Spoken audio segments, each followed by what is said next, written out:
Olá, eu sou Roberta Paduan, da Editoria de Brasil da revista Exame, e hoje eu vou conversar com o economista Eduardo Janete da Fonseca sobre inflação, um tema que vem preocupando o governo, empresários e também os trabalhadores. Seja muito bem-vindo, Eduardo, ao Portal Exame. E eu gostaria de perguntar, Eduardo, quais devem ser os efeitos dessa puxada da inflação que a gente já vem sentindo, né, principalmente agora, mais forte, sobre o crescimento nesse ano? O que é que deve acontecer? Olha, toda economia tem um speed limit. É o limite de velocidade que ela pode alcançar de crescimento sem gerar desequilíbrios macroeconômicos. Quando uma economia tenta crescer a uma velocidade maior do que o seu speed limit, dois tipos de problema começam a surgir no horizonte. Pressão inflacionária é um deles e desequilíbrio nas contas externas é outro. Se nós olharmos para o Brasil nesse início de 2010, nós vamos ver com muita clareza que nós estamos numa trajetória de speed limit maior, crescimento maior do que o nosso speed limit. E o que é que fez com que nós estivéssemos ou que nós estejamos ultrapassando esse limite de velocidade? No fundo, a causa possível. O Brasil está tentando dar um passo maior que a perna. Está tentando aumentar ao mesmo tempo o consumo das famílias, o nível agregado de investimento, que no curto prazo é demanda, investimento privado e investimento público, e o gasto corrente do governo. Tentar fazer todas essas coisas ao mesmo tempo cria uma pressão de demanda agregada maior do que a capacidade de oferta agregada da economia. Agora, o que é que está fazendo? Os elementos, é o governo que está acelerando está abrindo essas várias válvulas? É o papel de quem? Quem está fazendo ultrapassar esse perímetro? Durante 2009, que foi um ano de crise, o governo tomou uma série de medidas de aumento do gasto corrente e de aumento da oferta de crédito. Essas medidas faziam sentido durante um período de crise em que houve uma forte retração do crédito do setor privado, o crédito dos bancos privados, e que a demanda também estava precisando de algum alento.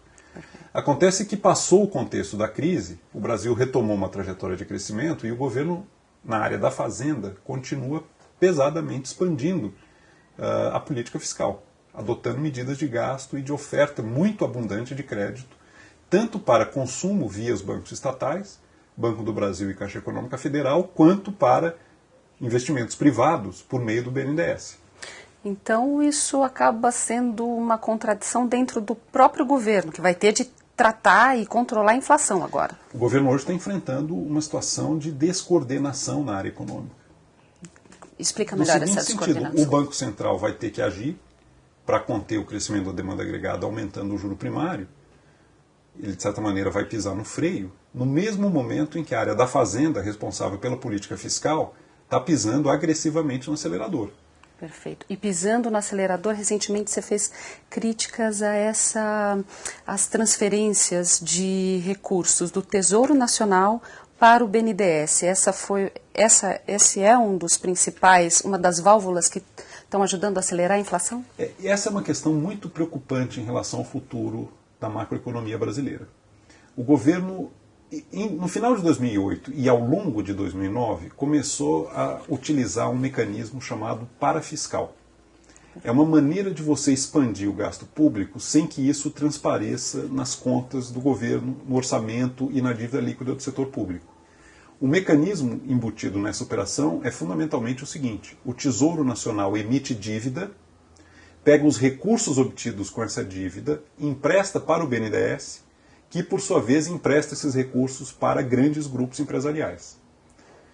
Mas a justificativa do governo, né, do BNDES, inclusive do Tesouro, é de que se o crédito secou, que a gente tem que fazer inclusive para continuar gerando emprego, para não deixar a economia despencar, né, como o mundo inteiro despencou, era justamente manter o fluxo ali de capital para que houvesse os investimentos.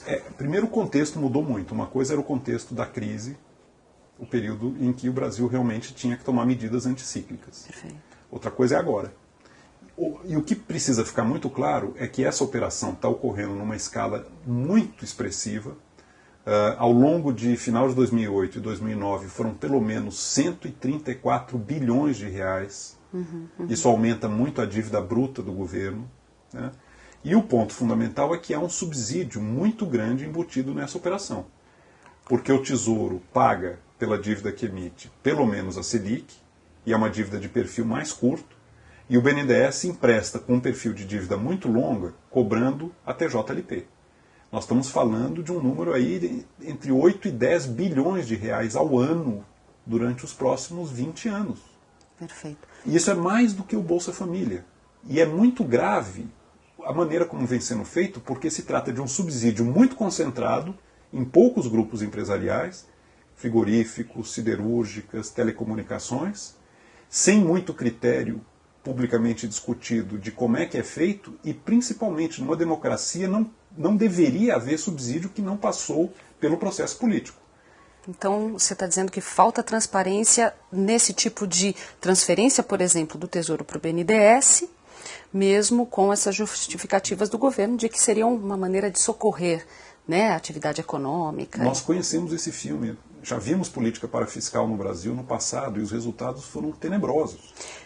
Janete, eu inclusive, até para que a gente consiga tentar realmente ouvir todos os lados, eu falei recentemente com o secretário do Tesouro Nacional, com o Arno Agostin, e a resposta dele a esse tipo de crítica é justamente de que o governo, por meio do Tesouro Nacional, está fazendo, fez e vai continuar fazendo este ano com mais 80 bilhões, pelo menos, que já estão garantidos do Tesouro para o BNDES, está fazendo esse tipo de transferência justamente na tentativa de conter a inflação.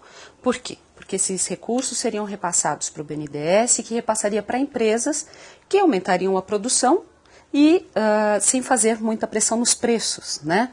E aí, portanto, controlando a inflação, ajudando a controlar a inflação.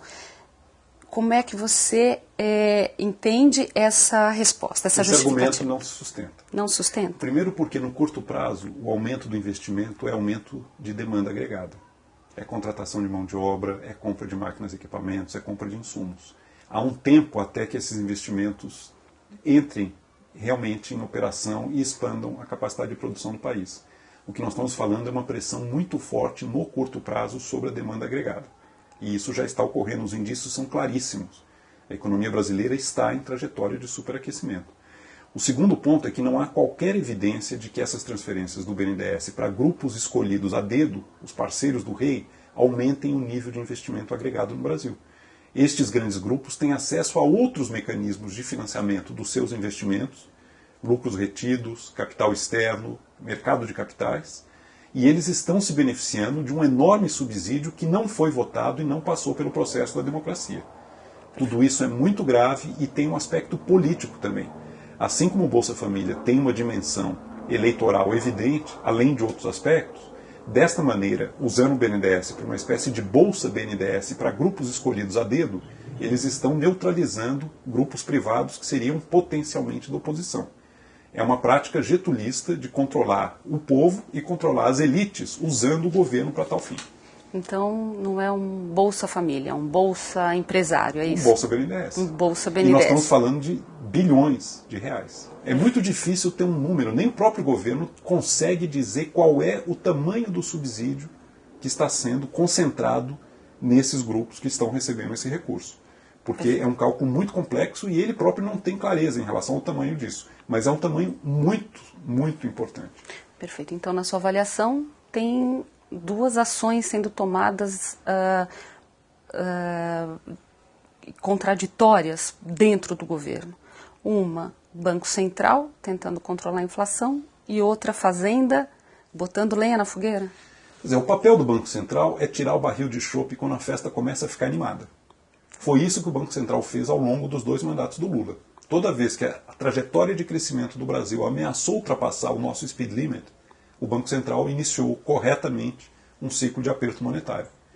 Claramente ele vai ter que fazer isso de novo em 2010, com o adendo de que é um ano eleitoral, que torna essa operação mais complexa.